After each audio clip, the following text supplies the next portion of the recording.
त्र्यंबकेश्वर से आपका नाता क्या है, ये समझाइए। वहाँ के हम मूल गोदावरी के पंडे यानी पुरोहित है। शिवजी आपके इष्ट देव? मुख्य उपासना मैंने शिव जी की एक स्वरूप की महामृत्युंजय। वो काल है, सिर्फ मृत्यु ही शिव नहीं है, मृत्यु के परे भी है, वो महामृत्युंजय है। क्या आप मानते हो कि आप खुद तांत्रिक हो? पुजारी तांत्रिक ही होता है। लोग तांत्रिक शब्द से डरते क्यों? जैसे भैरव बाबा को, काली को रुधिरा रक्त पसंद है, वो लोगों को गलत लगते। जो आपकी प्रकृति है वही आप देवता बना। आप रोज मांस खा रहे, मदिरा पी रहे और फिर उतने टाइम के लिए आप उसका त्याग कर देंगे तो उसको त्याग नहीं बोल सकते। ये छलावा है। वो पर्सनालिटी ट्रेट्स क्या हो जिसकी वजह से आप भैरव मार्ग के लिए सूटेड होते हो? थोड़ा काम, क्रोध, मद, मोह, मत्सर ज्यादा होना जरूरी है। पागलपन।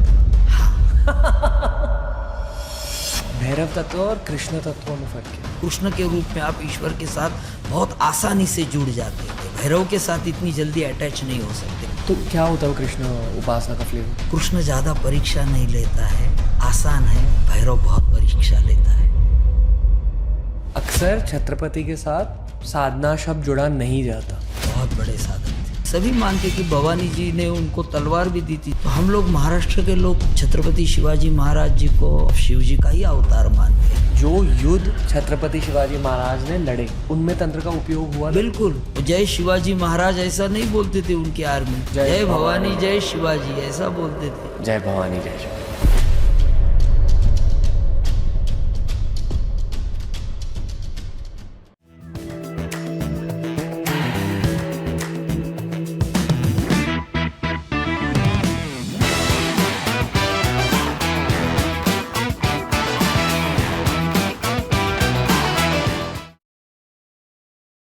नमस्कार पंडित जी। नमस्कार। जय भैरव बाबा। जय भैरव बाबा। मैं ये मानता हूँ कि भैरव जी चाह रहे हैं कि आज कोई कर्तव्य पूरा हो जाए, इसलिए आप और मैं साथ में एक रूम में आपका स्वागत है TRS पर। कैसे हो? बढ़िया। बहुत कुछ सुना है आपके बारे में, स्पेशली जो आप में विद्या है शिव जी को लेकर, भैरव जी को लेकर। शायद उस विद्या को दुनिया के सामने पेश करना, इस वजह से हम मिले। हो सकता है। आप क्या मानते हो?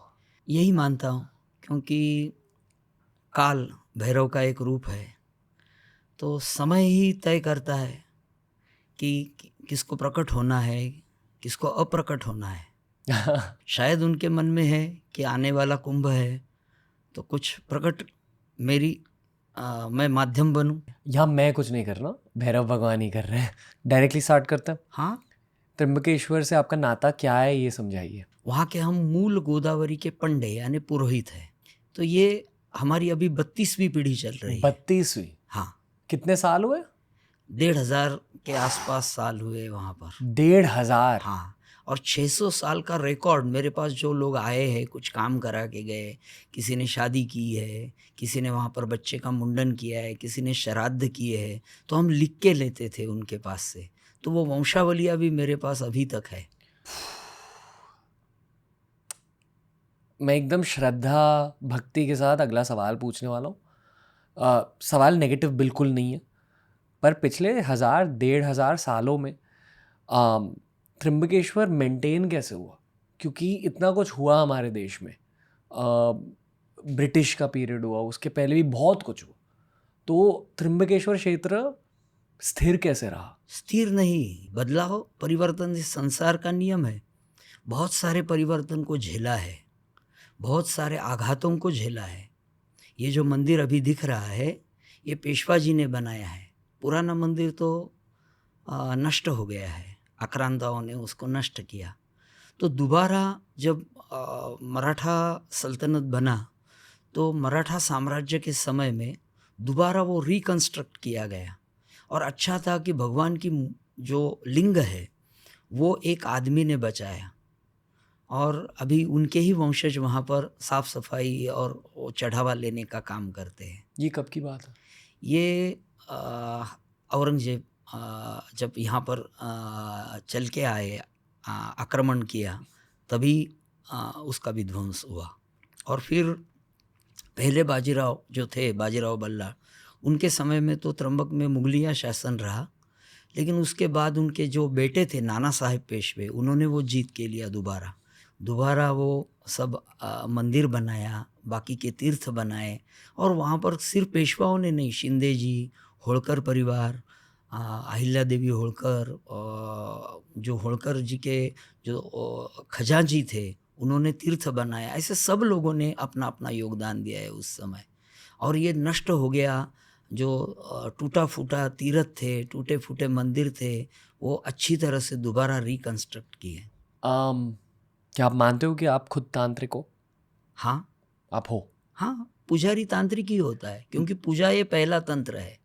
पूजा पहला तंत्र है। हाँ, लोग तांत्रिक शब्द से डरते क्यों हैं? क्योंकि तांत्रिकों में जो वामाचार है उसके बारे में कई भ्रांतियां है लोगों में, इसके लिए लोगों के बीच में वो डर है। वामाचार गलत नहीं है? मैं नहीं मानता। ओके, आप मानते हो कि आने वाले सालों में भारत में ऐसे बहुत सारे लोग होंगे जो वामाचार को और करीबी से जानेंगे?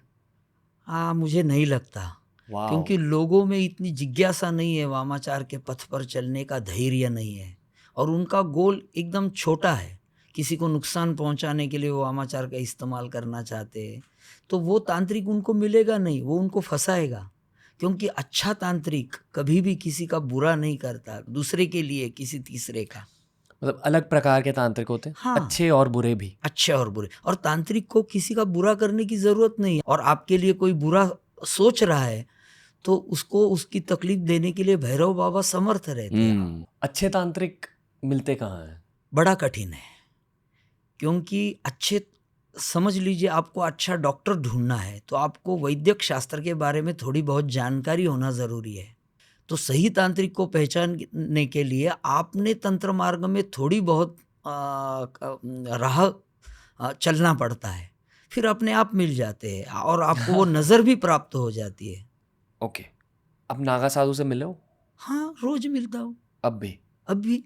दिन भर वो क्या करते हैं नागा साधु? वो खेती भी करते हैं, शस्त्रों का अध्ययन भी करते हैं, शस्त्र क्रिया, शारीरिक मेहनत भी करते हैं, और देवताओं की साधना, उपासना उनके इष्ट देव की उनके तरीके से करते हैं। और जितने भी नागा साधु होते हैं हम्म, उनका पास्ट कैसा रहता है, भूतकाल कैसा रहता है उनका? हाँ, नदी और संत, इनका मूल नहीं जानना चाहिए, हम में बोला जाता है। अभी वो संत है। देखिए, पहले वाल्या कोड़ी था, एक मतलब वाल्मीकि ऋषि नहीं थे पहले।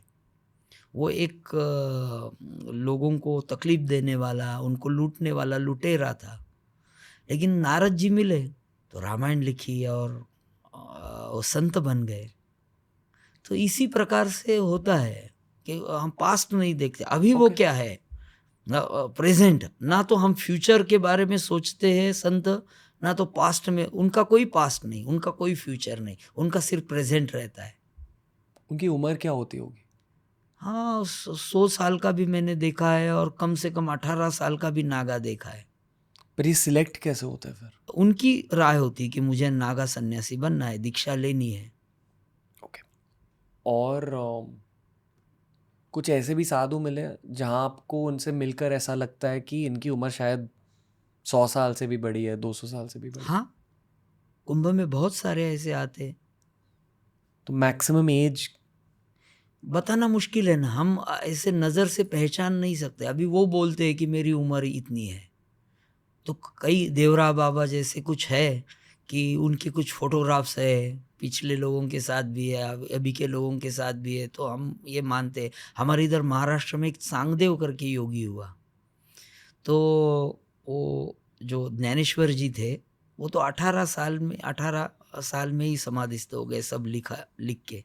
उनके गुरु गहिनीनाथ जी, तो वो 500 साल जिंदा रहे, ऐसा बोलते हैं। हरिश्चंद्रगढ़ करके एक पर्वत है, उस पर्वत के ऊपर उन्होंने तपस्या की और तत्वसार ग्रंथ लिखा। तो हमारी जो कहानियां है वो बताती कि वो 500 साल जीवित रहे।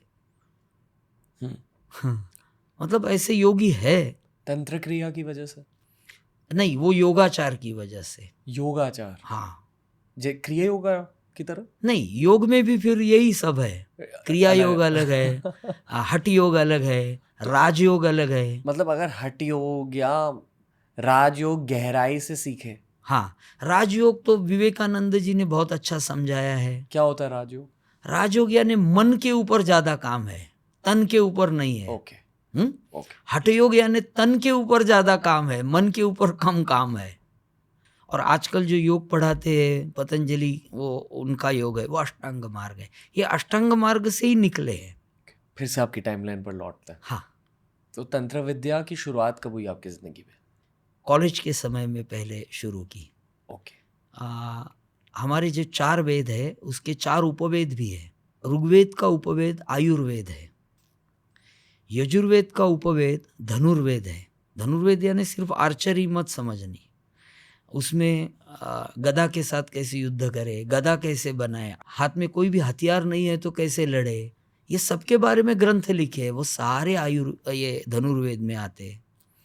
एक सामवेद है, तो सामवेद का गंधर्व वेद करके है, जो भरत मुनि ने नाट्य शास्त्र, वो पहले मिलता नहीं था पूरा, अभी मिल गया है कश्मीर में, तो अभी हम पूरी तरीके से वो देख सकते हैं। और शिल्प स्थापत्य वेद ये अथर्ववेद का है। तो इनसे ही सारा तंत्र फिर आगे आगे विकसित हुआ है। मेनली अथर्ववेद से तंत्र विद्या को ज़्यादा प्रतिष्ठा मिली है। और जैसे कौल ये तंत्र है, कौल तंत्र का मूल कौलोपनिषद है, वो अथर्ववेद में आता है। वो लेकिन वो वेद मार्ग और ये दो जरा भिन्न है, ये एक दूसरे के थोड़े विरोधी मार्ग हैं। और किधर किधर वो जुड़ते भी है, और उसी से उनके अलग अलग प्रकार बनते हैं। जैसे इसमें ये इसका फ्लेवर ज़्यादा है, इसमें इसका फ्लेवर कम है, इसमें इसके कुछ फ्लेवर ज़्यादा ऐड किए, ऐसे ही साधना बनी है। वो समय के हिसाब से प्रॉफिट्स बनाते हैं, ऐसे बहुत प्रॉफिट्स होके गए हैं। Okay. मैं मानता हूँ कि शायद आपने बचपन से ही नाम जाप की शुरुआत करी थी। हाँ, नाम जाप तो हमको जब जनोई होता है तभी गायत्री मंत्र का उपदेश होता है, और वो रोज संध्या वंदन में करना ही पड़ता है।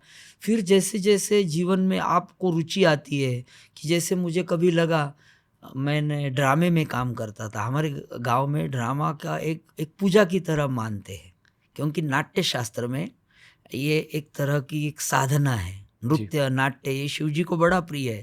तो हमारा शिव जी का मुख्य गांव है, तो वहाँ पर इसकी भी एक परंपरा है। शिव जी आपके इष्ट देव हैं? इष्ट देव है, तो जब शिव और शक्ति दोनों। ओके। वैसे मैं सभी देवताओं को मानता हूँ, मैं विष्णु जी को भी मानता हूँ, क्योंकि हमारे यहाँ ब्रह्मा विष्णु महेश ये एकाकार है। जी। तो जब कॉलेज में तंत्र साधना की शुरुआत हुई थी, हाँ, तब मैंने भैरव जी की पूजा सबसे पहले की। आप मानते हो कि शिव और भैरव एक ही हैं? हाँ, सेम ही है? सेम ही है। ओके। और जो भैरव उपासना आपने स्टार्ट करी, आई डोंट नो, आप गुप्त उपासना है, नहीं, आप वो बता सकते हो? एकदम सामान्य उपासना तो थी। क्या क्या किया आपने? मूर्ति पूजा, तो उसमें षोडशोपचार पूजा करना, भगवान को भोग दिखाना, जैसे आसन, उसको स्नान, पंचामृत स्नान, गंध, चावल, भस्म चढ़ाना, ओके। भोग लगाना, हार फूल ये चढ़ाना, और बलि देना। तो बलि यानी सैक्रिफाइस नहीं, वो इंसान या जानवर को काटना नहीं। हम जो खाते हैं तो भगवान को भोग लगाया तो हम वापस ले सकते हैं, क्योंकि वो भगवान लेते नहीं, उनका प्रसाद के रूप में हम ही लेते हैं। लेकिन जो अन्न हमारा खाना हम त्याग देते हैं, हम वापस नहीं लेते भोग की तरह, उसको बलि कहते हैं। तो कुछ वस्तुओं की बलि देते थे, उड़द की दाल, और वो अर्पण करते थे और निकल आते थे दिया लगा के। ये सामान्य उपासना हुई। फिर आगे चल के जब मैंने थोड़ा सा मुझे रुचि बढ़ गई, तो हमारे यहाँ एक परंपरा है, त्र्यंबकेश्वर से ही कश्मीरी शैवागम गया, ऐसा कश्मीर के लोगों का कहना है। ओके। शुरुआत हुई आपकी बेसिक भैरव उपासना से। हाँ, फिर किसी ने आपको गाइड किया अगले स्टेप्स के लिए? नहीं, फिर गुरुजी मिलते गए, सामने से? सामने से आए। जैसे जैसे उपासना बढ़ती है ना, तो उस आपको थोड़ा एक्सपेरिमेंट करने की ज़रूरत होती है। तो आप या तो खुद पढ़ते श्रुति, या तो कि गुरुजी का सुनते, या किताब पढ़ते हैं।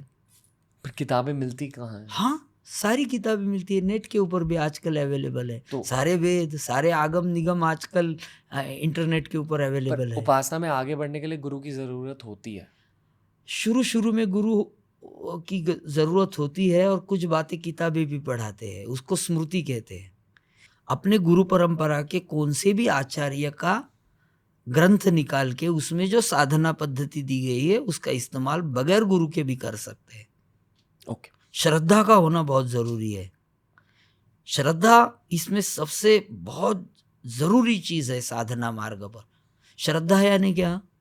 गुरु वेदांत वाक्येषु बुद्धिर्या निश्चयात्मिका सत्यमित्येव सा श्रद्धा निदानम मुक्ति सिद्धये। मेरा गुरु जो मुझे कह गया है या वेदों में श्रुति में जो लिखा गया है यही सत्य है, ये अपनी धारणा प्रबल होना, इसको हम श्रद्धा कहते हैं और यही मुक्ति का एक मार्ग मात्र है। जी, जो आज के बातचीत का सार है मेरे ख्याल से शिव शक्ति है, भैरव उपासना के बारे में बात करता है। हाँ। ओके, आपने भैरव उपासना कॉलेज में स्टार्ट करी। हाँ। उसके बाद आप कह रहे हो कि जैसे जैसे आप उपासना स्टार्ट करते हो सही गुरु सामने से आ जाते हैं जिंदगी में। मेरा सवाल आपसे ये है कि अच्छा ये कब की बात है रफली? ये 1985, मैं 15 साल का था। ओके। 15वें साल से मैंने उपासना साधना मार्ग में मैं चला, अलग अलग देवताओं की उपासना शुरू की, लेकिन मुख्य उपासना मैंने शिव जी की एक स्वरूप की। उसको त्र्यंबकेश्वर बोलते हैं, लेकिन उसका साधना मार्ग में महामृत्युंजय बोलते हैं। ये महामृत्युंजय मंत्र की देवता मानी गई है।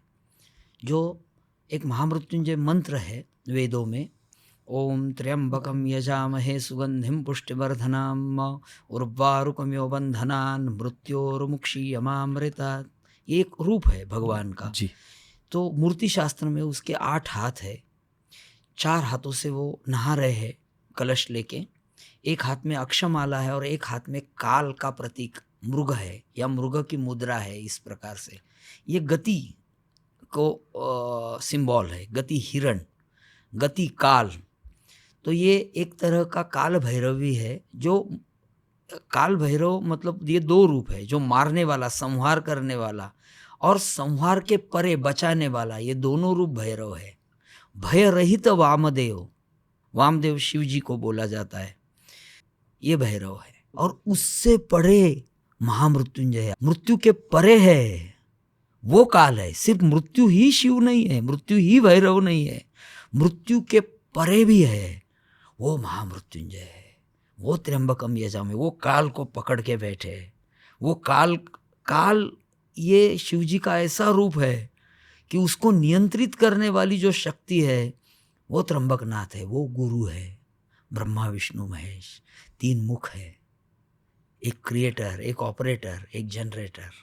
शिव मृत्यु भी है, मृत्यु के परे अमृत भी है। जब तक शक्ति उनमें ये एहसास नहीं दिलाती है तब तक वो निष्क्रिय है। करने वाली सब शक्ति है और शक्ति से बनी ये सृष्टि है। बस यही 2 शब्दों में मैं बोल सकता हूँ। भैरव उपासना करते करते जिंदगी में बदलता क्या है?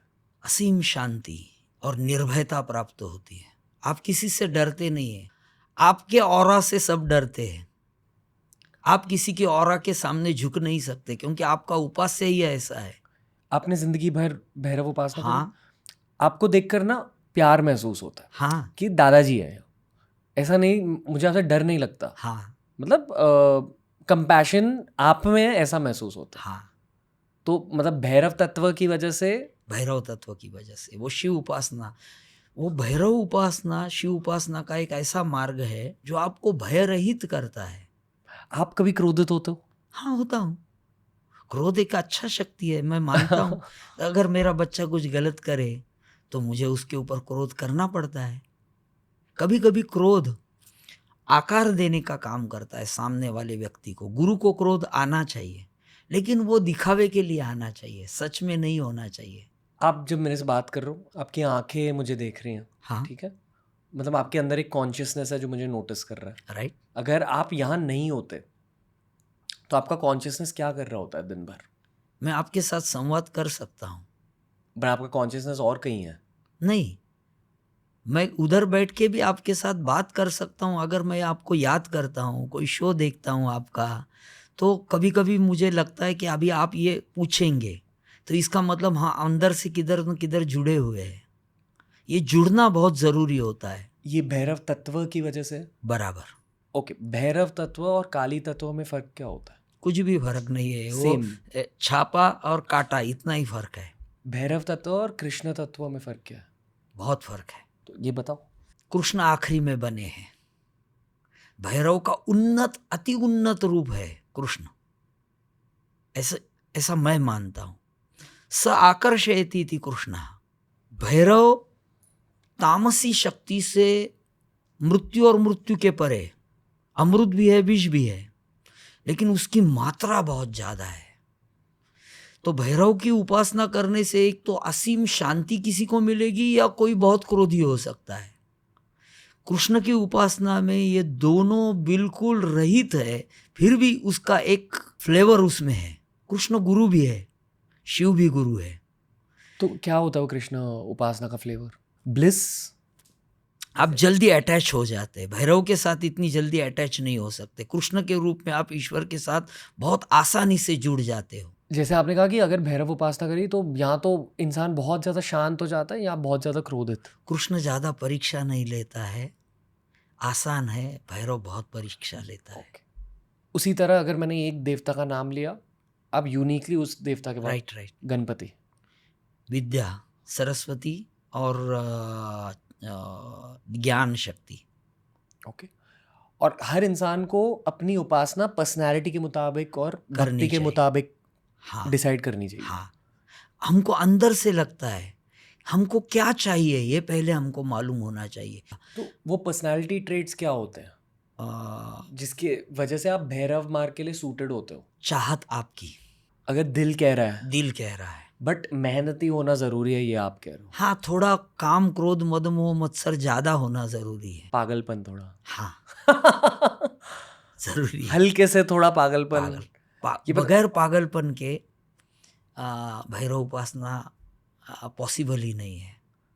जुनून होना चाहिए। जुनून, जिसे मतलब इंग्लिश में एक वर्ड है एक्सेंट्रिक। हाँ, ये मैंने देखा कि मेरे जितने भी दोस्त हैं जो भैरव उपासना में अपनी शुरुआत कर चुके हैं, सारे थोड़े एक्सेंट्रिक हैं, सारे के सारे। हाँ, जुनून और दूसरा प्रेम होना चाहिए। अगर हाँ, उस राह पर आगे बहुत देर तक चलना है तो उसको हम बोलते हैं निष्ठा, प्रेम। ओके। ये दो इतना इतना अविचल होना चाहिए कि उसके बारे में कोई शक की गुंजाइश ही नहीं रही। शक्ति साधना के लिए भी आप यही कहोगे? यही, शक्ति में निष्ठा कम और प्रेम ज़्यादा चाहिए। भैरव उपासना में प्रेम कम और निष्ठा ज़्यादा चाहिए। निष्ठा मतलब डिटर्मिनेशन। हाँ, ओके। कृष्ण उपासना में समर्पण, सरेंडर। सरेंडर। गणपति उपासना में विद्या की लालसा, हंगर। हंगर।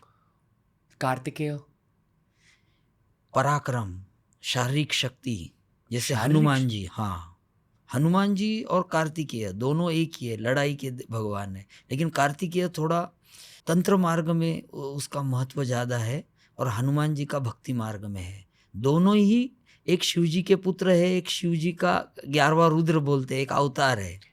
अगर किसी के दिल में शिव जी के लिए बहुत ज़्यादा भक्ति है, वुड यू से कि भैरव उपासना ही करनी चाहिए? नहीं, शिव जी की उपासना करनी चाहिए? हाँ, अलग है। अलग है। शिव जी की उपासना की शुरुआत कैसे करें फिर? सिर्फ ओम नमः शिवाय जाप करके की जाती है, या लिंग की पूजा करने का बड़ा महत्व है शिव जी के उपासना में। अगर किसी को शिव जी की उपासना या भैरव की उपासना की शुरुआत करनी है तो लिंग पूजा से अच्छा दूसरा मार्ग नहीं है। कैसे करते हैं लिंग की पूजा? लिंग मतलब सिंबल, पत्थर का या कोई धातु का, एक शिवलिंग के आकार का कुछ बनाना है, और आम तौर पे हम जैसी पूजा करते हैं वैसी पूजा करनी है। सबसे बेहतर मिट्टी का लिंग बनाना, Okay. रोज पूजा करना, और उसका तुरंत विसर्जन भी कर देना। हर दिन? हर दिन, या कुछ आप 2 दिन कर सकते हैं, 4 दिन कर सकते हैं। उसके बाद पत्थर का है, उसके बाद फिर चांदी का है, फिर पारे का है। पारे मतलब लेड? मर्क्यूरी। मर्क्यूरी। ओके। इस सब के लिए गुरु की जरूरत है ना? लिंग पूजा के लिए गुरु की जरूरत नहीं है, घर बैठे कर सकते हैं। हाँ बिल्कुल। पर कुछ रूल्स होते हैं? आमतौर पे रूल्स को इतना ध्यान नहीं देना है, अगर आप निष्ठा से साधना कर रहे हैं तो। हाँ, कुछ कुछ नियम अपने शास्त्र ने बताए। लिंग के लिए शराब वर्जित है, मद्य वर्जित है। शिव उपासक के लिए एक मकार वर्जित है, कि जो सोमवार करता है या कोई प्रदोष करता है तो उसके लिए उन्होंने मद्य ये निषिद्ध माना है द्रव्य। एक मिनट पंडित जी, आप कह रहे हो कि घर पे बैठ के कोई शिव की उपासना कर सकता है। हाँ, पहले आपने कहा ओम नमः शिवाय का मंत्र जाप करके। मंत्र जाप और लिंग की पूजा करनी है। तो मेरा पहला सवाल है कि मान लो किसी ने कोई उपासना नहीं करी है, क्या वो एक जगह बैठकर मेडिटेशन में बस ओम नमः शिवाय ओम नमः शिवाय दिमाग में नाम जप से कोई और साधन नहीं है, सबसे बढ़िया साधन वही नौका है। अगर बस इतना किया ये भी बहुत है? बहुत है। मेरा मानना है कि 1-2 महीने बस ये मेडिटेशन करनी चाहिए ओम नमः शिवाय वाली, बहुत बिगिनर्स के लिए अच्छी है। आप कह रहे हो कि बस शराब नहीं पीना, वो एक प्रिकॉशन लेनी है। हाँ, ठीक है। आप कह रहे हो कि लेवल 2 ये है कि लिंग के साथ आप घर पे पूजा कर सकते हो।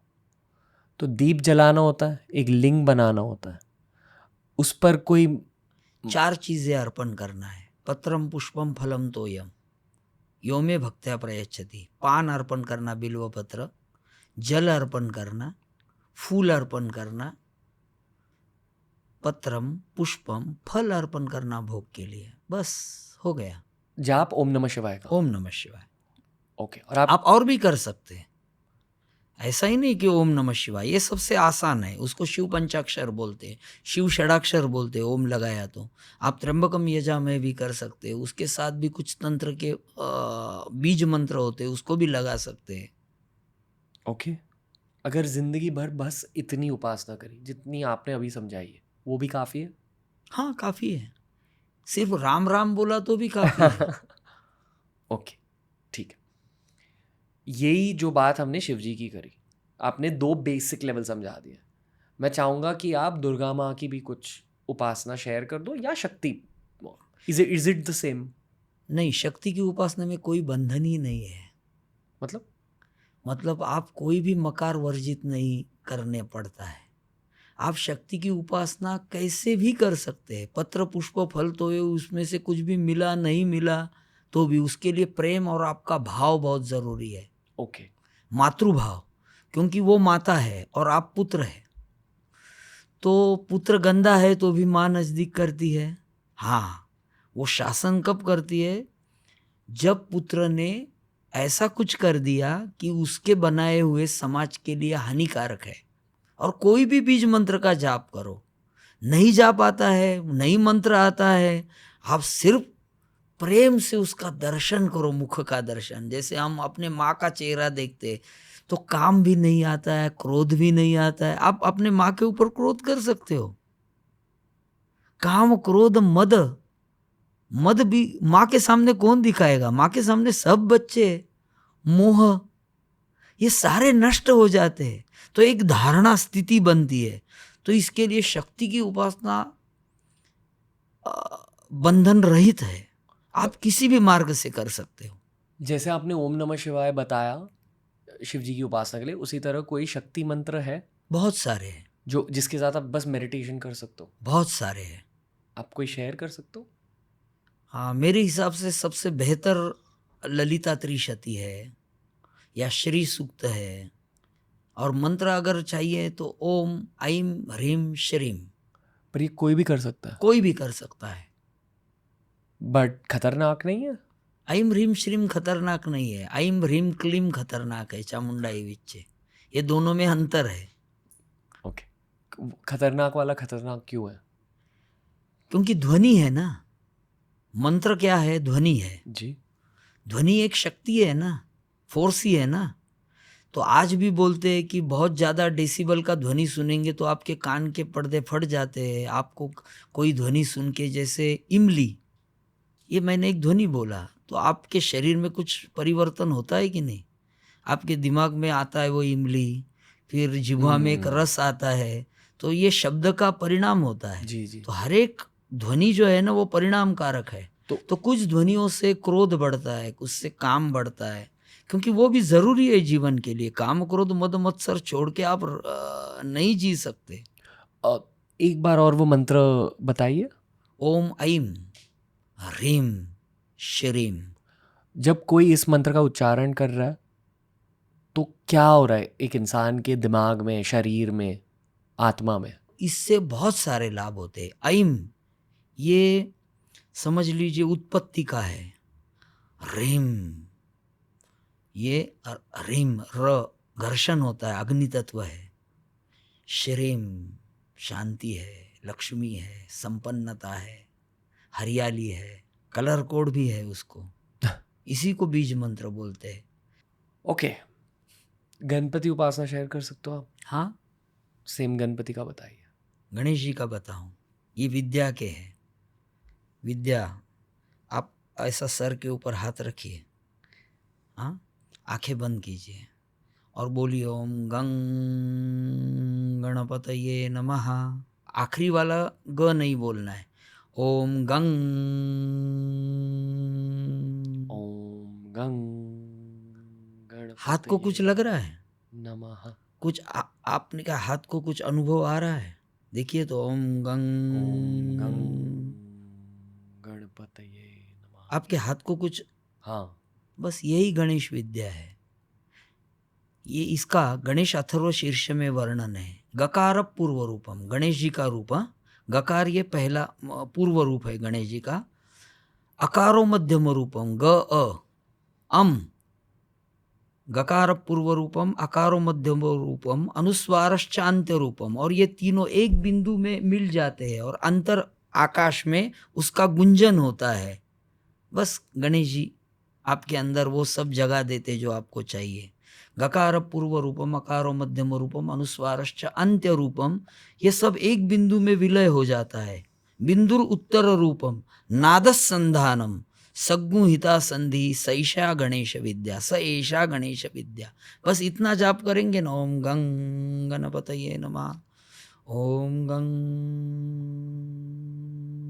गणपतये नमः। बस आपको जो चाहिए विद्या के बारे में, आपका प्रोसेसर, हार्ड डिस्क सब अच्छा हो जाता है। जोत जलानी होती है और बस इस मंत्र का। जोत जलाना जरूरी नहीं है, जोत आपके अंदर जल रही है। जठराग्नि आपका प्रदीप्त है। बाहर की जोत का और अंदर की जोत का कोई ताल्लुक नहीं। सुबह एक ज्योति रहती है, सूरज उसका नाम है। रात को एक ज्योति होती है, उसका नाम चंद्रमा है, सोम। और तीसरी ज्योति अग्नि है, जो शिवजी के नेत्र में है, अपने जठर में है। यहाँ पर शिवजी अनाहत चक्र में डमरू बजा रहे हैं। धड़ धड़ धड़ धड़ हो रहा है, ध्वनि बज रहा है। अनाहत चक्र में नाद हो रहा है, वो नाद है, वो बिंदु है। नाद बिंदु मिलकर ही शिव शक्ति का तो समावेशन है। पीठ सीधी करके बस बैठना और ओम गंग गणपते नमः का जाप करना मन में। नहीं, उपांशु नहीं, बोलना है, बोलना चांट है। हाँ, क्यों? क्योंकि वो ध्वनि का प्रभाव पहले आपके शरीर के ऊपर होना जरूरी है। गणेश उपासना में गणेश ही अक्षर रूप है, गणेश विद्या है, तो वो ध्वनि का माध्यम उनको बड़ा पसंद है। ध्वनि के माध्यम से आपके एक तरह से नर्व सिस्टम जो है हमारी, जो ज्ञान को धारण करती है और आप जब चाहे तब लाके देती है आपको, वो सिस्टम को मजबूत करना है तो गणेश उपासना, सरस्वती उपासना, इससे बढ़िया मार्ग नहीं है। इसके कोई साइड इफेक्ट्स नहीं होंगे ना? नहीं, किसी तो कोई भी कर सकता है? कोई भी कर सकता है। रूल्स कुछ होता है? नहीं, वेजिटेरियन? नहीं, ऐसा कोई रूल नहीं है असल में। ओके, जितने बातें अब तक हुई है, मैं ये समझाऊं कि एक बार आपने ये स्टेप 1 चालू किया खुद की ज़िंदगी में, ये सब स्टार्ट करने के बाद सामने से चीज़ें होने लगेंगी आपकी ज़िंदगी में। हाँ, आप जैसे उपासना करते रहते हो, सामने से आपको कोई न कोई आता है, सिखाता है, आप एक कदम आगे जाते हो, एक कदम आगे जाते हो, अगर आप पतित नहीं हुए तो। ये जितने भी उपासना के माध्यम आपने शेयर करे हैं, वुड यू से कि हर दिन 15-20 मिनट करना सही है? पहले पहले तो जरूरी है। व्रतस्थ रहना, जप करना, व्रत जप नियम से करना, व्रत जप नियम, तप करना, शारीरिक मेहनत करना, उसके लिए परिक्रमा करना, उपवास करना, ये तप है। दान करना, ये उस समय ज़रूरी है, पहले पहले स्टेज में। जब आप उस स्टेज के ऊपर जाते हो, इसकी कोई ज़रूरत नहीं है। आप बगैर नियम के, बगैर शुचिता के भी ये कर सकते हो, क्योंकि फिर आप अपने मन में कर सकते हो। आपको ऊपर आपके सांस के साथ वो मंत्र मिल जाता है। कार्तिकेय उपासना भी शेयर कर सकता? रोज सुबह उठ के सूर्य की उपासना की तरह अर्ली मॉर्निंग उठना है, शारीरिक व्यायाम करना है, भोजन के कुछ नियम को पालन करना है, जैसे? जैसे आयुर्वेद में बताया है। क्योंकि आप पहले तो शारीरिक शक्ति को पाने की कोशिश करेंगे, सबसे ज़रूरी है लड़ने के लिए। फिर मन की शक्ति है, जो जिस प्रदेश में रहता है उधर जो पॉसिबल है उसको जिंदा रहने के लिए वो फूड उसने लेना चाहिए। उससे कोई अशुचि नहीं होता है कि ये खाता है इसके लिए उसको हाथ मत लगाओ या देवता आपको दूर कर देंगे, ऐसा नहीं है। लेकिन हमारे में अगर सात्विक उपासना करनी है तो उस दिन मांसाहार नहीं करना है। इसका मतलब ये नहीं कि मांसाहार बुरा है। कुछ उपासना मार्ग ऐसे है कि जिसमें मांसाहार अर्पण करने को बोला है, सेवन करने को बोला है। जिसको ये पसंद है, जो जो खाता है उसने वो उसके भगवान को वही अर्पण करना है। ओके। अपने भगवान के साथ अलग शेयर करना और हमने अलग करना, ये बात गलत है। मतलब आप अपने प्रकृति के विरुद्ध जाके उपासना कर रहे हो। जो आपकी प्रकृति है वही आप देवता बनाओ,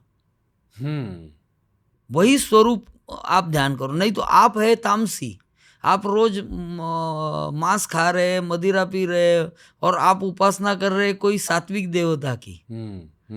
और फिर उतने टाइम के लिए आप उसका त्याग कर देंगे तो उसको त्याग नहीं बोल सकते। जैसे वैष्णव है कोई, तो हमारे इधर महाराष्ट्र में पंढरपुर जाने वाले तुलसी की माला धारण करने वाला वैष्णव पंच मकार में से एक भी मकार को व्रत के दिन छूता नहीं है। तो ये शुद्ध उपासना पद्धति, क्योंकि उनके आचार्यों ने वो बोला है और वो सात्विक उपासना पद्धति है, भक्ति मार्ग है। तो जब उन्होंने बोला है तो उसने कंटिन्यू त्याग ही करना है कि चलो आज पंढरपुर जा रहे हैं वारी के लिए तो 1 महीना बंद कर देते, जैसे कुछ लोग सावन में बंद कर देते इधर जो समुद्र किनारे रहते, या कुछ लोग जो मांसाहारी है वो सावन का महीना हमने पालन किया। तो मैं इसको गलत मानता हूँ, लेकिन ठीक है उतना भी करते हैं तो काफ़ी है। लेकिन ये छलावा है, ये उपासना नहीं। जो हम खाते हैं वो भगवान को अर्पण करना, नहीं तो छोड़ देना, तुमको लज्जा आती है तो। शायद लज्जा जिंदगी में सबसे डेंजरस चीज होती है। हाँ, सब भय लज्जा यही आपके पतन के कारण है। आप जिंदगी भर त्र्यंबकेश्वर में रहे हो। हाँ, मुझे सामने से कुछ चीजें दिख रही है त्र्यंबकेश्वर के बारे में, वहीं आपसे मैं पूछूंगा। जरूर। मैं हाल ही में रामकृष्ण परमहंस जी के आश्रम गया, बेलूर मठ। वहाँ एक तांत्रिक मिले थे। मैंने उनसे पूछा कि आप यहाँ क्यों रहते हो। उन्होंने कहा क्योंकि यहाँ माँ के दर्शन बहुत आसानी से होते हैं। तो मैं मानता हूँ कि शायद त्र्यंबकेश्वर में शिव जी के दर्शन बहुत आसानी से होते हैं। पर जब कोई इस वाक्य का इस्तेमाल करता है, शिव जी के दर्शन, माँ के दर्शन, उसका मतलब क्या होता है? क्या वो सामने प्रकट होता है? नहीं, आपको एक असीम शांति का अनुभव आता है उस ऑरा में जाने के बाद।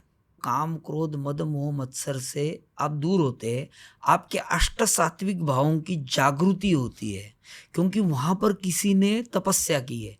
जैसे बेलूर मठ में आपने बताया कि रामकृष्ण परमहंस जी ने वहाँ पर बड़ी तपस्या की। तो साधक मूर्ति में वो ईश्वर तत्व तभी आता है जब अर्चक बहुत अर्चना करता है, कोई भक्त उसकी बहुत पूजा अर्चना करता है, या बहुत सारे लोग उसको चाहते हैं, उसके साथ मन से कनेक्टेड है, तो उस जगह का ऑरा एनर्जी आपको फील होता है, वो इसी को दर्शन कहते हैं।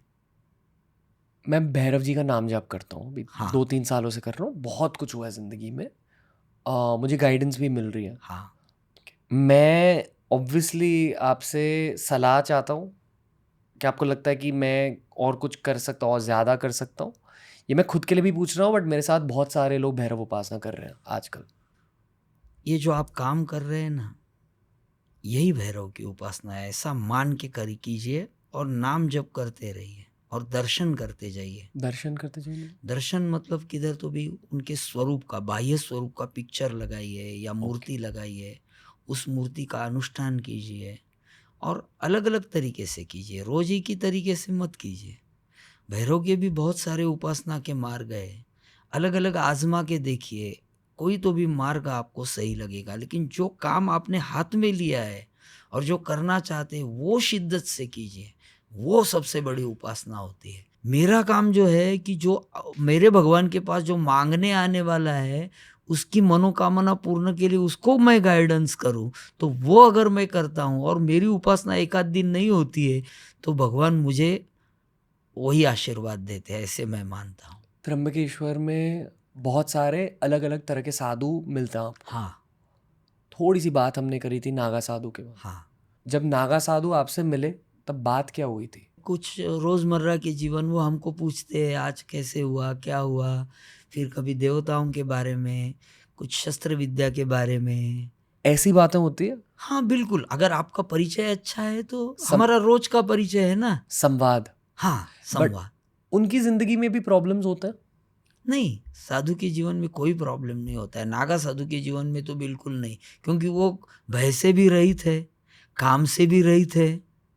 हाँ क्रोध होता है, लेकिन वो दिखावे का होता है। आप अगर उसको बहुत तकलीफ देंगे, नज़दीक जाने की कोशिश करेंगे, तो वो डंडा दिखाएगा आपको, वो जल्दी नज़दीक नहीं आने देंगे। आपके सामने किसी नागा साधु ने किसी और को श्राप दिया? देते हैं, लेकिन ऐसा गहराई से नहीं दिया है। सच्चा अघोरी और सच्चा नागा इतने छोटे कारण के लिए क्रोधित नहीं होता है, वो क्रोध का नाटक करता है।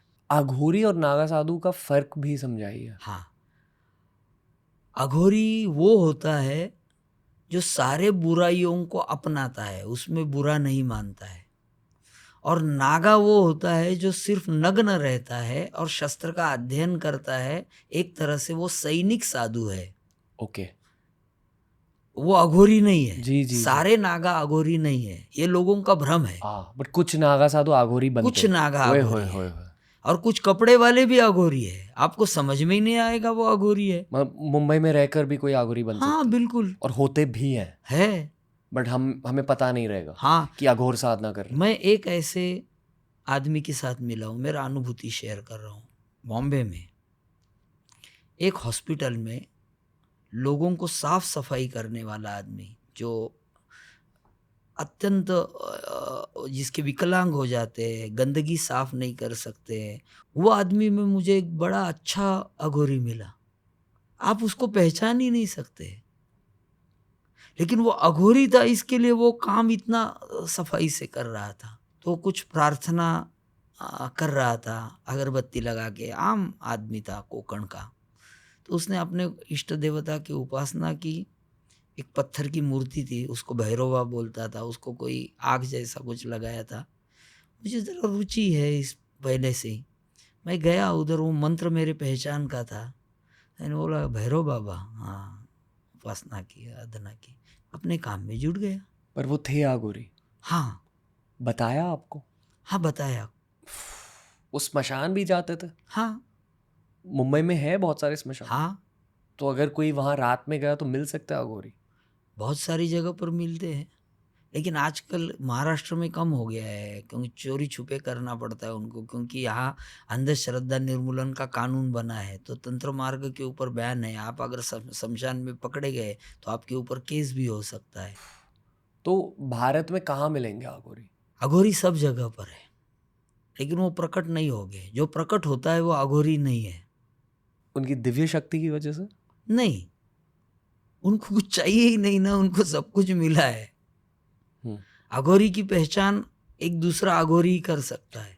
आप जैसे उपासक भी अघोरी से साधना सीख सकते हैं? हाँ, वो मतलब आपको मंत्र दे सकते हैं या?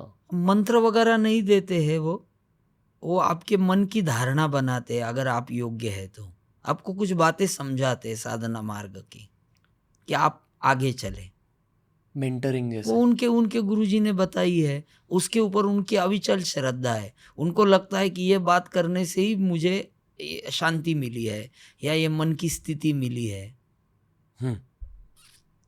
वो बताएगा आपको कि हाँ मुझे ऐसा हुआ है, मेरे जीवन में ऐसा हुआ था, फिर मुझे ये हुआ, तब से मैं थोड़ा शांत हो गया। अगर शिव जी को और गहराई से समझना है तो शिव पुराण पढ़ना ज़रूरी है? नहीं, कोई भी पुराण पढ़ के कोई भी देवता की उपासना को पूर्णत्व नहीं जा सकता। उस देवताओं को समझने की माइंडसेट बनाता है वो, बस ओके। इतना ही उसका महत्व है। पर अगर देवता को समझना है तो मंत्र का इस्तेमाल करना होगा। हाँ, सभी देवता मंत्रमय है। ओके। अब मानते हो कि महाभारत के वक्त भी नागा साधु थे? नहीं नहीं, नहीं, कब उत्पन्न हुआ? ये आदि शंकराचार्य जी ने नागा साधुओं का संगठन बनाया। उससे पहले जो थे, जो अखंड बाकी के साधु इकट्ठा हुए, लेकिन तब एक ही अखाड़ा बना था, आवाहन। आवाहन आवाहन आज भी है? आज भी है। ओके, ये नाम है अखाड़े का? हाँ, आवाहन अखाड़ा, पहला अखाड़ा। ओके, सारे साधुओं ने आवाहन किया कि अभी हम हथियार उठाएंगे। इसके बारे में कई लोग अलग अलग समय बताते हैं, लेकिन नागा साधुओं का जो मठामनाय है, मतलब नागा साधुओं का जो शासन चलता है, वो जैसे संविधान है, वो संविधान बनाने का काम आदि शंकराचार्य जी ने किया है। आपने इतने सारे ग्रंथों को समझा है सर बचपन से। हाँ, 2 सवाल है। पहला सवाल है मेरे एज के लोगों के लिए, 32-30 साल के लोग जिनकी फैमिली की शुरुआत हो रही है। दूसरा सवाल है कॉलेज स्टूडेंट्स के लिए, 18 साल के, 19 साल के, 20 साल के।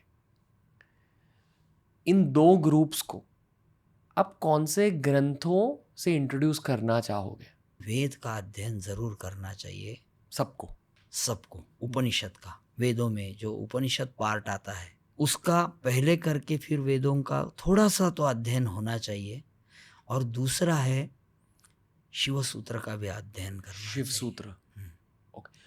उपनिषद वेद पर कमेंट्री होती है, क्वेश्चन आंसर, क्वेश्चन आंसर, संवाद, संवाद है। और उस संवाद से आप वेद ज्यादा समझ सकते हो। हाँ, ज्यादा समझ सकते हैं। शुरुआत उपनिषद से करनी चाहिए। हाँ, उपनिषद समझ में आएंगे तो वेद समझ में आते हैं। कितने उपनिषद है?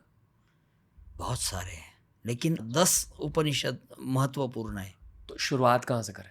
ईशावास्य उपनिषद। ईशावास्य उपनिषद। हाँ। क्या होता है उसमें? ईशावास्य उपनिषद के कुछ श्लोक है, वो सृष्टि समझा रहे हैं कि ये कितना भोग लेना चाहिए, कितना त्याग लेना चाहिए, इसमें कैसे संतुलन बनाना है।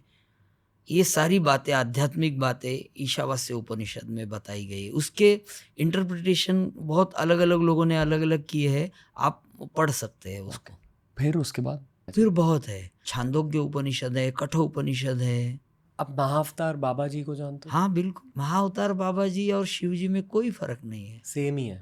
हाँ, वो उनका एक रूप है। ऑटोबायोग्राफी ऑफ योगी की बात कर रहे हैं जी लहरी महाशय, जी, उनके जी। गुरु जी महाअवतार। जी जी जी मैं काशी में गया हूँ उनके पास, लहरी महाशय के जो अभी है। जी जी। आप मानते हो कि कोई चिरंजीवी मिले हैं कभी आपकी जिंदगी में?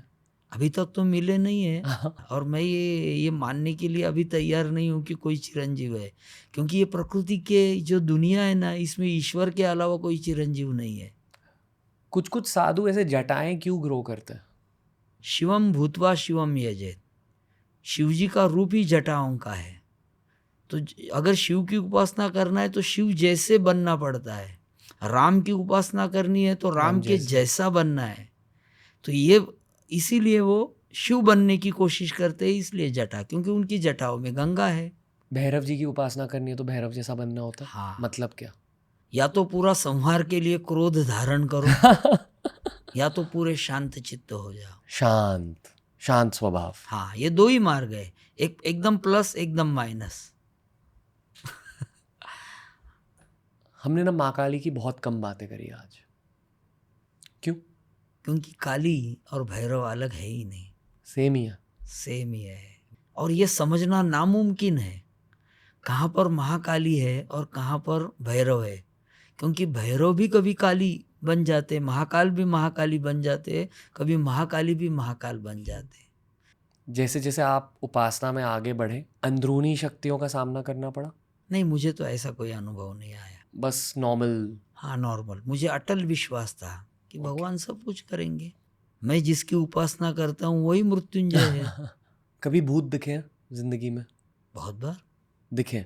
हाँ, कुछ कहना? एहसास होता है, दिखता नहीं है वो, महसूस होता है कि यहाँ महसूस होता है कि कुछ तो भी है, अतृप्त इच्छाओं का समूह है, विशेष अधूरी, जो पूर्ण नहीं हुई है। आप मन को मानते हैं? जी ये तन है, अन्न से बना हुआ कोश। जी। Who are you mister? Ego, Ranveer. Ego मतलब वेद बोलते हैं कि अयम आत्मा ब्रह्म, अहम ब्रह्मास्मि, तत्वम असि, लेकिन आप किधर बोल रहे हैं मैं ब्रह्म हूँ, आप बोल रहे हैं मैं रणवीर हूँ। ओके, ईगो, सेल्फ नहीं, ईगो आइडेंटिफिकेशन। सेल्फ आइडेंटिफिकेशन ना, जी। इसके साथ आता है एटीट्यूड, हम्म, ये ईगो के साथ ही आता है। जी जी जी। और फिर हमारी चाहतों का बंडल जो हम ही बनाते हैं, विशेस। हाँ, कि मुझे ये करना है, वो करना है, शादी करनी है, घर बनाना है, ये करना है, और उसके पीछे दौड़ते हैं। सुबह उठते हैं, फिर थक के सोते हैं, फिर उठते हैं, फिर काम को लग जाते हैं। अगर विशेस आने से पहले मौत आ गई तो फिर आप भूत बन के रहते हो। नहीं, हर एक आदमी भूत बनता ही है, संत के अलावा सबकी कुछ न कुछ विशेष अपूरी है। जी। मार्केट गए हमारे दादाजी, सुगंध आया जलेबी का, पकोड़े बन रहे थे, उन्होंने लिया, दर्जी के पास से एक ड्रेस सिलवाने के लिए डाला था, वो लिया, घर आए, अगले महीने का रिजर्वेशन लिया, दादी के साथ जाना है, बाथरूम में हार्ट अटैक आ गया, अभी वो पकोड़े उधर पड़े हैं, ड्रेस उधर है, ये इच्छाएं अधूरी रही ना, अभी शरीर नहीं है ना, शरीर तो जला दिया बच्चों ने। आप कह रहे हो कि संत के अलावा हर कोई भूत बनता है। हाँ तो मतलब मान लो कल मेरी डेथ हो गई, हाँ, तो अगले श्राद्ध तक मैं भूत बनकर रहूंगा? अगले नहीं, 3 पीढ़ी तक बन के रहेंगे ऐसा बोलते, जब तक आपकी चौथी पीढ़ी नहीं आती है तब तो तक। जब तक चौथी पीढ़ी नहीं आए मैं भूत बनकर रहूंगा? हाँ, भूत नहीं समझना उसको, आपके अदृश्य इच्छाओं का गठड़ी बन के, आपके ईगो और एटीट्यूड के साथ आप रहेंगे। तो मेरा पुनर्जन्म 4 पीढ़ियों के 4 बाद पीढ़ियों होगा। के बाद होगा। अगर मैं संतुष्ट हूँ जिंदगी से फिर भी मैं भूत बनूंगा 3 नहीं, पीढ़ियों के लिए? फिर क्या, लेकिन संत ही संतुष्ट होता मतलब है, संत आम आदमी संतुष्ट नहीं हो सकता ना, संत के अलावा और कोई संतुष्ट नहीं होता? नहीं हो सकता। तो मृत्यु के बाद 3 पीढ़ियों तक आपको भूत बनकर ही रहना होगा? हाँ, कभी कभी ऐसा होता है कि जल्दी आप पुनर्जन्म भी ले सकते हैं, ऐसा हमारा कर्म विपाक संहिता बोलती है। कर्म विपाक संहिता। संहिता एक ग्रंथ है हिंदुओं का, ओके। कि आप क्या कर्म करते हैं उसका क्या फल है, जीवन कैसे मिलेगा। क्योंकि आम आदमी का जीवन, कोई एकदम टाटा बिरला के घर में जन्म लेता है और कोई झुग्गी झोपड़ी में, ऐसा जी, क्या जी। होता है, कोई विद्वान के घर में लेता है। तो हमारी गीता बोलती है, शुचि नाम श्रीमताम गेहे योगो भ्रष्टो भिजायते, शुद्ध मतलब ज्ञानी और श्रीमंत घर में जन्म लेने के लिए पूर्व कर्म चाहिए। पूर्व कर्म यानी कुछ वासना, कुछ अच्छे कर्म, ये करना है, ये बनना है, यही तो सीक्रेट है।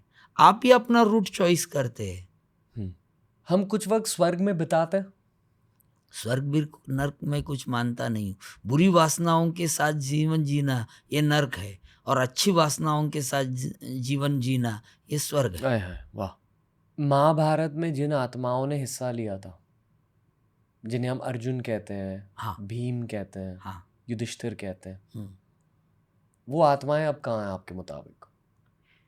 वो तो स्वर्गारोहण गए ना। गए? हाँ मतलब उनका वो बर्थ एंड डेथ साइकिल से एस्केप हो गया? हाँ, क्योंकि उनके साथ खुद ईश्वर था उनको गाइड करने के लिए।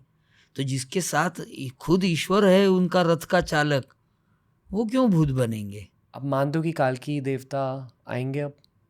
हाँ, कब आएंगे?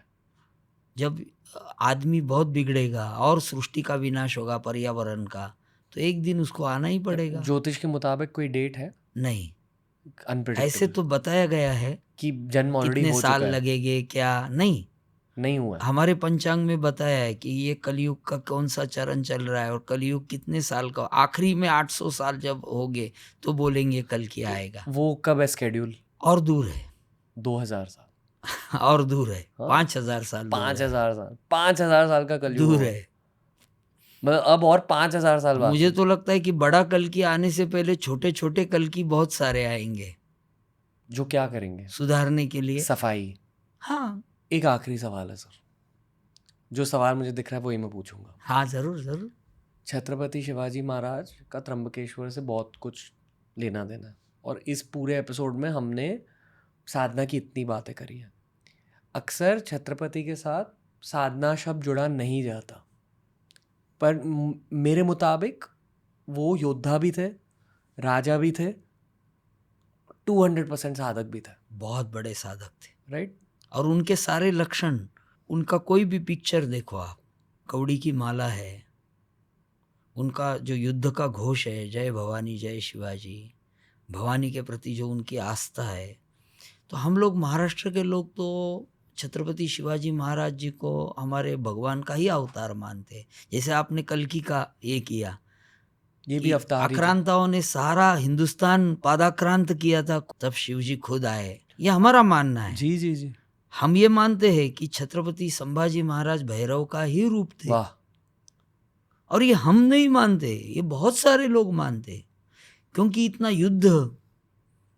आज आप विचार कीजिए कि आज के तारीख में सीरिया, अफगानिस्तान, आज का पाकिस्तान, ईरान, इराक यानी पर्शिया पहले का, ये तुर्कस्तान, और उस समय से ये सारे योद्धा औरंगजेब के कब्जे में थे। उनका मामा शाइस्ते खान ईरानी था, और ये सारा अपना आर्मी लेके, जिसको चाइना का गवर्नमेंट डरता था, राजा, यूरोपियन लोग डरते थे, वो एक इतने इतने प्रांत में आया, और यहाँ का राजा 9 साल तक उसको लड़ा, जिसके पास अनगिनत पैसा था, अनगिनत आर्मी थी। तो वो भैरव के अलावा और क्या बोलेंगे उसको। आपने कहा कि त्र्यंबकेश्वर में 600 सालों की इंफॉर्मेशन है, रिकॉर्ड है। इन्फॉर्मेशन है, रिकॉर्ड है। छत्रपति शिवाजी महाराज के बारे में कुछ लिखा है? हाँ, क्या? उनके हस्ताक्षर है। उनके संभाजी महाराज जी ने वो बंटवारा करके दिया है उनके गुरुजी का, उनका भी हस्ताक्षर है। और ये आज अपने इधर बॉम्बे के एशियाटिक सोसाइटी में है, खोबरेकर करके शिवकाल उनका किताब है, उसमें सारी बातें। आप मानते हो कि वो शक्ति उपासक थे? हाँ, भवानी के निस्सिम उपासक थे, और महाराष्ट्र में सभी मानते कि भवानी जी ने उनको तलवार भी दी थी। सौ जो उपासना वो करते थे, आप उसके बारे में थोड़ा बता सकते हैं? वो मुझे इतना पता नहीं है। ओके। हाँ, संभाजी महाराज जो उपासना करते थे, उन्होंने लिखा है कुछ क्या करते बातें, हैं? ग्रंथ लिखे हैं, शिव जी की उपासना के स्तुति के मंत्र लिखे हैं। उन्होंने एक अच्छा किताब भी लिखा है संस्कृत में, और उनको तंत्र के बारे में भी काफ़ी जानकारी है। आप अगर उनकी किताब पढ़ेंगे तो शासन व्यवस्था, राज्य शास्त्र, सैन्य बल, ये सब अंग होते हैं, अष्टांग, इसके बारे में बहुत अच्छा बुधभूषण करके ग्रंथ उन्होंने लिखा है। जैसे आर्य चाणक्य ने लिखा अर्थशास्त्र, वैसे ही उन्होंने लिखा है। वो बड़े विद्वान थे, तंत्र और उपासना के बहुत अच्छे आचार्य थे, शस्त्र विद्या को भी जानते थे, और बहुत कुछ उनको सिखाया गया था बचपन से। जब मराठास की राइज हुई इतिहास में, आप मानते हो कि तंत्र साधना का कोई ना कोई रोल था उसमें?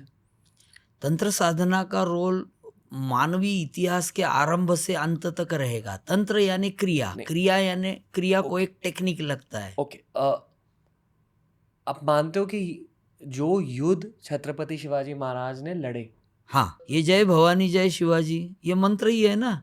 वो जय शिवाजी महाराज ऐसा नहीं बोलते थे उनकी आर्मी, जय भवानी जय शिवाजी ऐसा बोलते थे।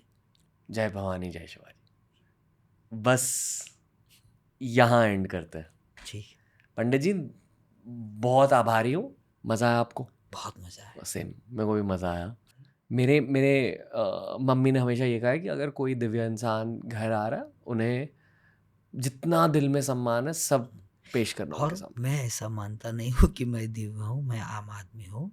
देखिए, हमारे एक बाण भट्ट नाम के कवि थे, उन्होंने मेरे भगवान के बारे में एक श्लोक सुनाया है, वो मैं आपको आखिरी में सुनाता हूँ। जयंती बाणा सुरमौली लालिता, जयंती यानी विजयी हो, जो बाणासुर के कपाल को लगी हुई धूल है उसकी विजय हो। जयंती बाणासुर मौली लालिता, उसके ललाट का शोभा बढ़ाने वाली धूल। सुरा दशा से चूड़ामणि चक्र चुंबिना, वही धूल दशा से यानी रावण के मुकुट के ऊपर भी मैंने देखी, वो भी विजयी हो। सुरासुराधीश, सुर और असुर ये दोनों के स्वामी, जिनके मस्तक उस धूली से सजे हुए हैं, ऐसे त्र्यंबक भगवान की चरणों की मैं धूल हूँ। बस यही मेरा बड़ापन है, बाकी मैं वाह। सामान्य हूँ। वाह, ब्यूटीफुल। नमस्कार। नमस्कार। जय भैरव बाबा। जय भैरव।